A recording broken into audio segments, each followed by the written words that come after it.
Пари, любов и предателства. Великият Гетсби има всичко, но актуално ли е то все още и днес? Здравейте, буките! Аз съм Плами, а вие сте в нашия канал The Little Library of PB. В днешното видео ще си поговорим за една американска класика на Скот Фицджералд, а именно Великият Гетсби. Действието се развива през 20-те години на 20 век в Америка, които са по-познати като джаз ерата. Джаз ерата е известна със своите шумни партита и незаконни сделки и общо взето всичко е голям хаос.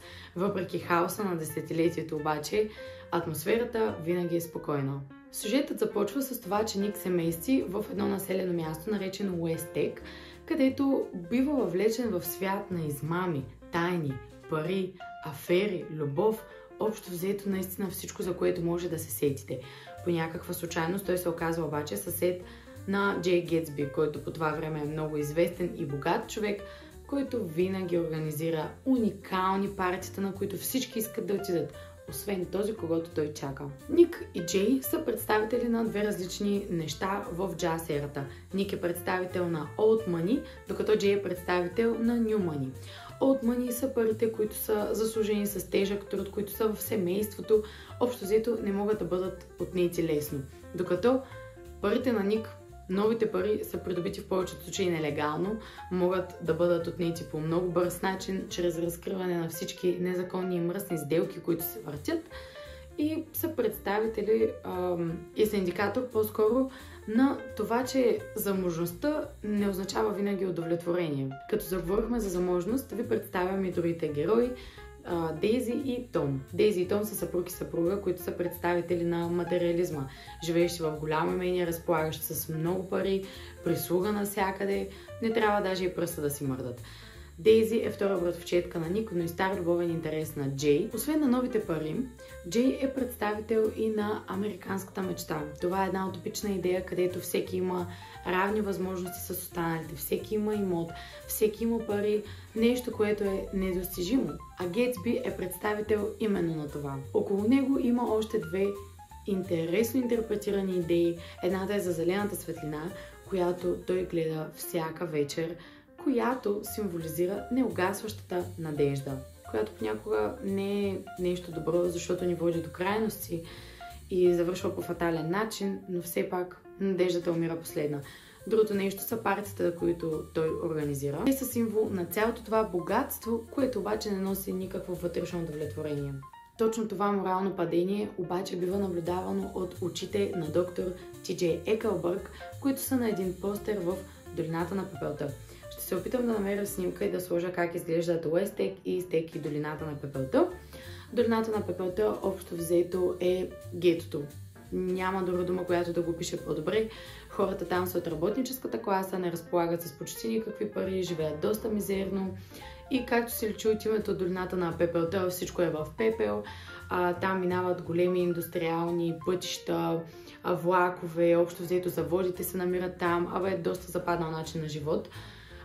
Очите на Ти Джей Екълбърг са по средата на долината и гледат моралното падение на народа, като доста често биват сравнявани с очите на Господ, които гледат и съдят всичко случващо се наоколо. Освен всички противоречиви герои, които изборих сега, има два персонажа, които на мен ми оставиха интересно впечатление.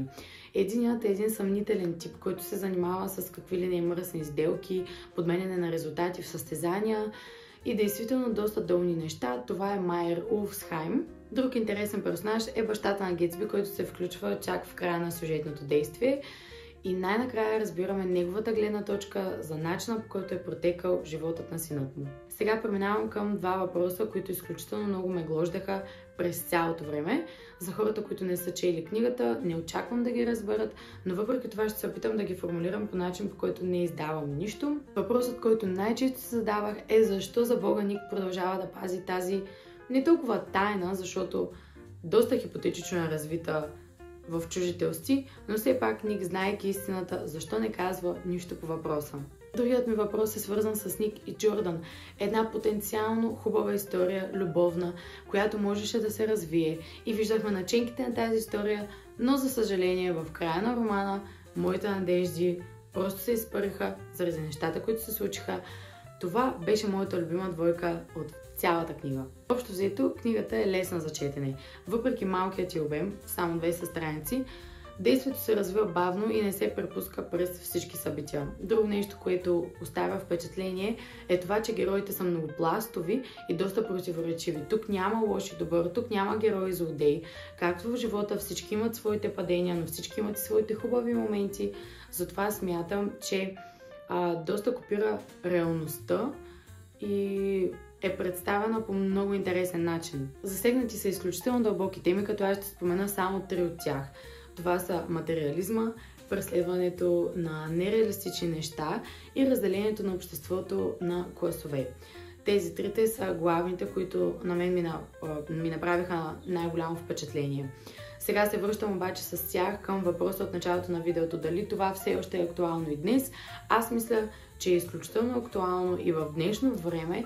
Единствената разлика е, че през един век тези проблеми са били представени по един начин и са имали едно лице, докато в момента същите проблеми са представени по изключително различен начин, но въпреки това те все още съществуват и до голяма степен засягат цялото население.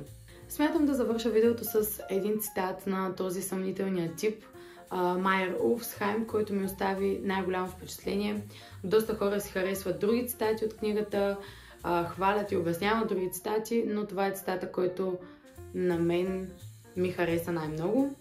А именно, нека се научим да проявяваме приятелството си към един човек, когато той е жив, а не когато е мъртъв. Това беше всичко за Великия Гетсби на Скот Фицджералд. Благодаря ви, че останахте до края на видеото и до следващия път!